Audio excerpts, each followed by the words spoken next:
പല്ല് വെച്ച ശേഷം തുടക്കത്തിൽ ഭക്ഷണം കഴിക്കുന്നത് ശ്രമകരമായ ഒരു പ്രക്രിയ തന്നെയാണ്.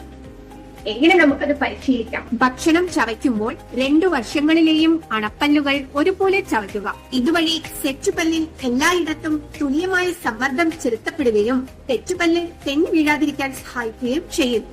മുൻനിരയിലെ പല്ലുകളിൽ കടിക്കുമ്പോൾ സെറ്റുപല്ല് അടർന്നു വീഴാൻ സാധ്യതയുണ്ട്. നാവ് ഉപയോഗിച്ച് ഭക്ഷണം പിൻനിരയിലെ പല്ലുകളിലേക്ക് തള്ളി ചവയ്ക്കാൻ ശ്രമിക്കുക. സെറ്റുപല്ല് ആദ്യമായി ഉപയോഗിക്കുന്നവരാണെങ്കിൽ ആദ്യ ദിവസങ്ങളിൽ ദ്രാവക രൂപത്തിലുള്ള ഭക്ഷണ പദാർത്ഥങ്ങൾ കഴിച്ചു തുടങ്ങാം.